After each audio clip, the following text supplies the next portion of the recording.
God in the Bible is portrayed as someone who acts without knowing what the outcome will be, and when the outcome turns out differently, he regrets, feels sorrow, and even punishes humans for the situation. That's what we see in Genesis chapter 6. Let me read the verses from 5 to 7. The Lord saw that the wickedness of man was great in the earth, and that every intention of the thoughts of his heart was only evil continually.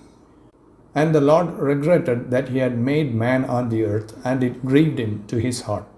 So the Lord said, I will blot out man whom I have created from the face of the land, man and animals and creeping things and birds of the heavens, for I am sorry that I have made them. In an earlier video, I pointed out that this kind of behavior reflects a human character, not a divine one. And that raises a serious question about whether this God is a real divine being or a human construction. In response to that video, a Christian wrote this comment, which you can see on the screen. He says, God created man perfect, but he gives them free will. Man uses that free will and becomes imperfect. That is the answer. That is why God regrets creating man. This is not just one person's opinion.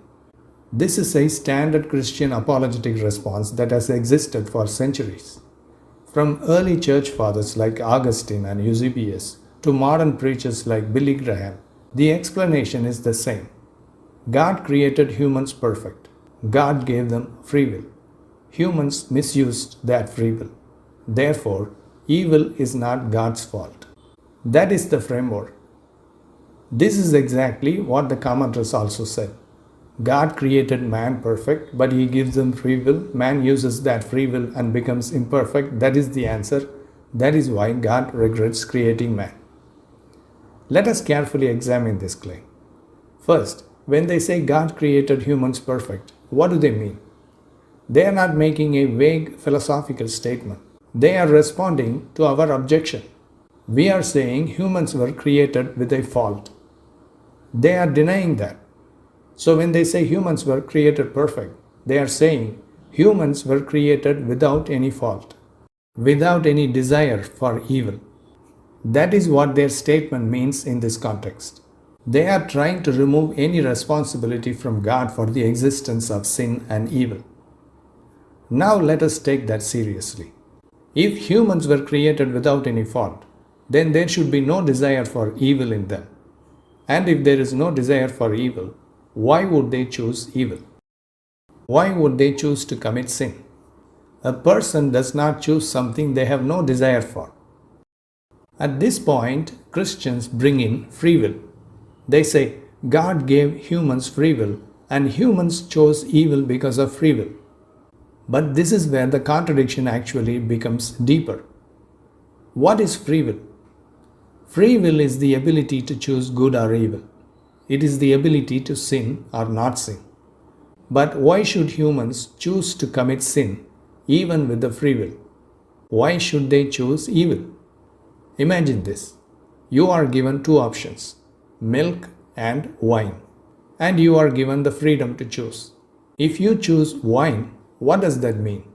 It means you already had a desire for wine. Free will did not create that desire. It only allowed you to act on it. Christians argue that it was humans who chose to sin and therefore we cannot blame God.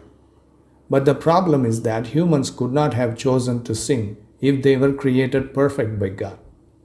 When they argue that God created humans perfect, it means that humans had no fault in them.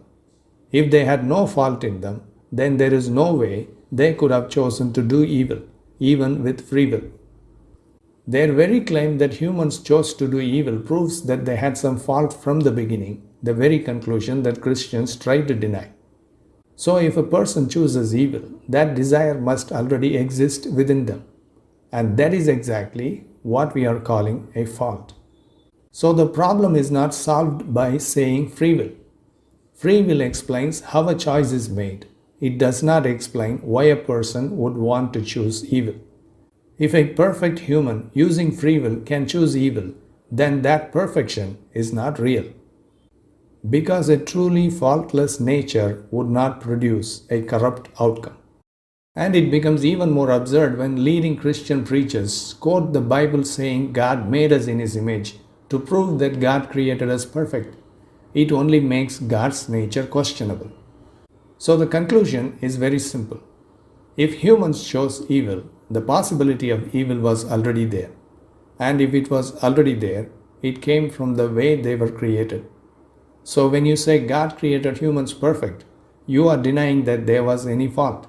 But the moment you accept that humans became evil, you are admitting that there was fault in manufacturing. So God created humans imperfect, also gives them free will to choose evil, gets upset when humans chose evil in their imperfect default position, regrets that He created humans, becomes angry and punishes humans. This is not a perfect God.